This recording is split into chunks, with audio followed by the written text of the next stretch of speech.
So for our teachings tonight, I would like to talk about some brain stuff that's happening in the Toltec community. We call it our Mitote. So our Mitote, Mitote means marketplace.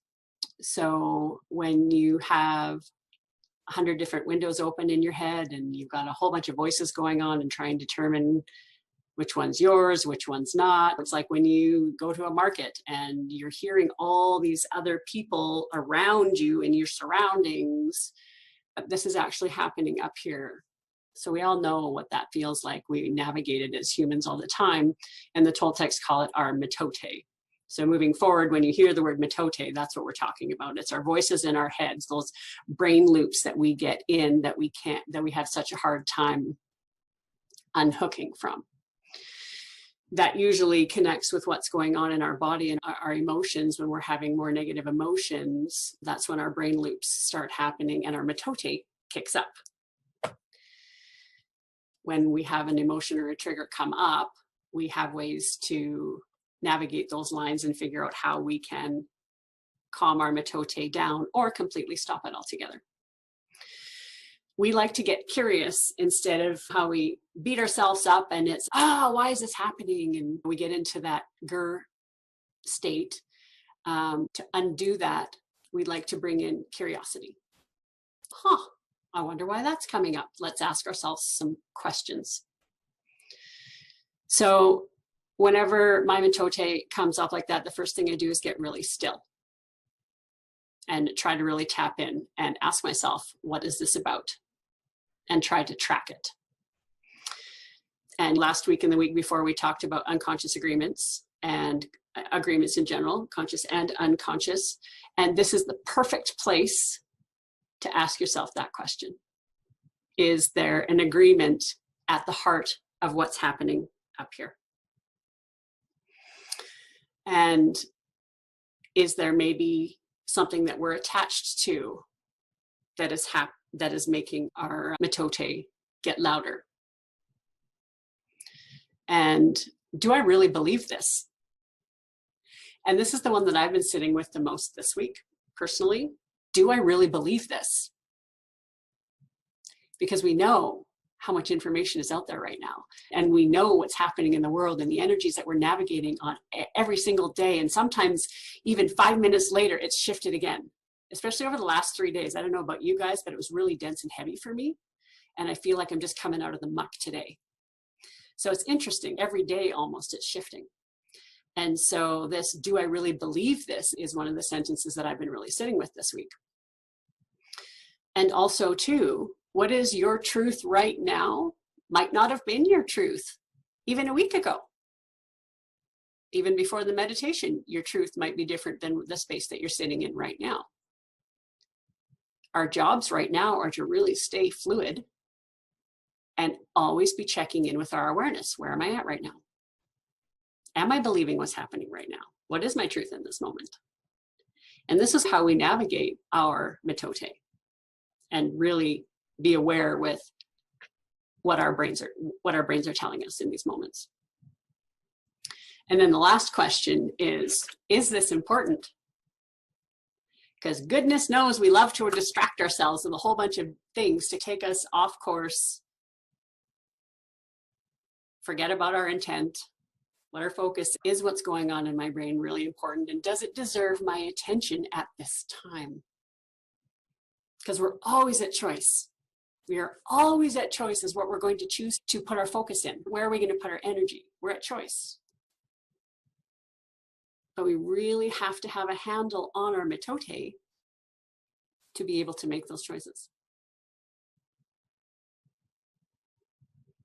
Does that make sense?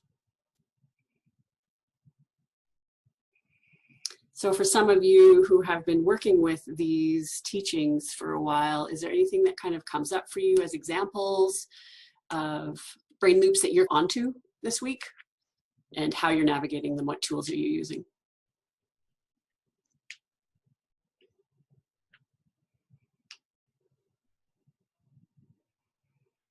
The heavier, denser energies the last couple of days, was it just me or is that a collective thing? Where are you guys at? Mel, do you want to talk about it? Oh, I love to talk. Sure. Hi, guys. Yeah, my Mitote is out of hand. I'm pretty sure it's the Huyan market in China. Wuhan, Huyan, whatever, wherever the thing came from. I'm pretty sure that's what's going on up here. Yeah. And it's not important because it's just the same loop. Don't have to buy into all of it. My very own family got quarantined today. They were exposed to some positive cases, and I had a complete, I don't know, can we say fuck on here? Yes. All right, we're being recorded. Oh, did it? Yeah, I had a meltdown this morning. Yeah, because it was okay if it was somebody in Quebec's people. Not okay, but I could handle it over there. I don't want to talk about the virus, but I want to talk about what happened with me around it, because I don't want to give it any more power than it's already got. But yeah, to have my very own people in the crossfire, it was pretty scary. Yeah, do I really believe this? Oh, that's a tough one right now. There's so much fake news out there. Yeah, so the Mitote, I think I've been lighting a candle every day, and just like we do in ceremony, and okay, ground me here and let's hang on to this small part of my sanity for a little while.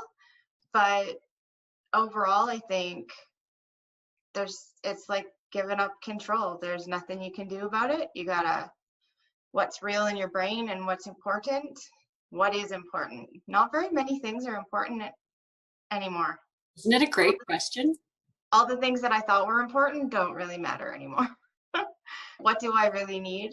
Not very many things. I don't need things, and I don't really need all those groceries, and I don't need a lot of things.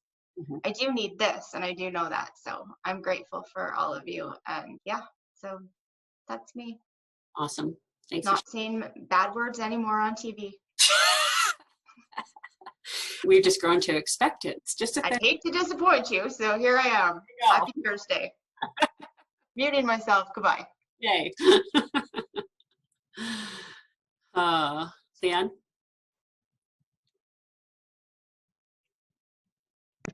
We will see how this goes. Can you hear me? So far, yes. Yeah. I think the shit hit the fan on Facebook about 2 days ago when Trudeau decided to go for the Easter weekend to visit his family. And that's when I started feeling the energy really heavy, a lot of anger. Yeah. And the way, that's how I'm using my tools is, I always light a lot of candles, but I notice even more so, even during the day right now, I'm lighting candles and staying off Facebook. Go ahead. With the anger thing, I know for me personally, especially in the work that I've done, like anger is a go-to emotion for me because it's easier than being afraid, and it's easier than feeling the heavy stuff. And so I would wager that there's a lot of that happening in the collective right now. And I know for me personally, like same thing, like I get these like intense, like it's intense, but then like you said, sometimes I'm like, this isn't mine. Like, where is this coming from? And sometimes it is mine too. But yeah, and Ange talked about this at the beginning, where it's like you're in one energy stream and 5 minutes later you're in a different one. Like it's just changing so fast. And I agree in the comments, like social media, it's a double-edged sword. And I would like to circle back to another thing, is this mine?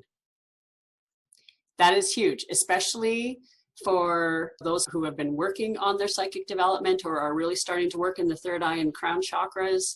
When you start doing that kind of work, you start picking up on stuff and just assume that it's yours, and it's not. And that is a very big learning curve that people go through when they're starting to do this kind of work and really stepping into that mastery of awareness space. That is one of the biggest questions that we work with, is this mine? So yeah, thanks for bringing that one up for sure. Yeah. And on that too, there's a lot of ancestral trauma being released right now. Yeah. So in the whole, is this mine? A big can of worms. Mine in this lifetime. That's right. Yeah. Why do I feel like a witch on trial right now? Yeah. Yeah. Awesome. Bev, do you have anything to add?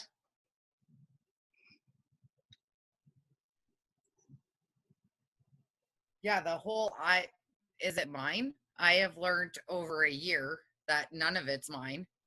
Like barely any of it's mine. And in the last week, like I said, my boyfriend comes home 5 o'clock and are you like a counselor now? Because everybody's calling me after 5, bawling and crying. And I'm like, do your dishes, clean your house, spend time with your loved ones. I don't know what else to tell you guys. Because I don't know. It's weird that I don't want to say a lack of empathy, but I have no patience for what is not mine anymore. And I love the people that I love and I want to be there for them, but I still have to take care of me. So I want to be where I am and where I'm happy, and then I can help other people. But at the same time, like Mel said, like 90% of what she thought she needed, she didn't need. So like, you don't need it. So why are we stressing about toilet paper and this and that in our houses? And as long as your bills are paid, your rent's paid, your family's fed, we're going down to the basic roots of life. And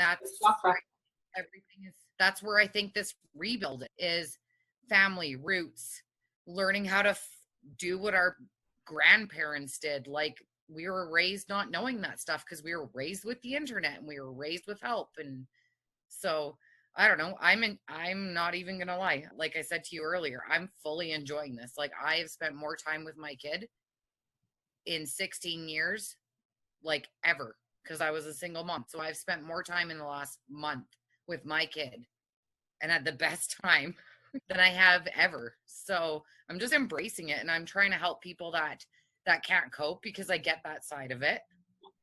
But I don't know. You're finding the balance. Yeah, I'm good. Like, I hate to say that, like, it sucks for other people, because I know that it does, but it's gonna have to until they figure out what they're gonna do to get through it. And all we can do is be there for them and give them supportive thoughts and prayers, and people that want to listen are going to listen, and people that don't aren't going to. So I don't know. And that's a big practice in boundaries and really owning your own space. And when you've been working on it for almost a decade, yeah, the teachings work is basically, to round Beth's story, the teachings work. Well, 100% agree with that.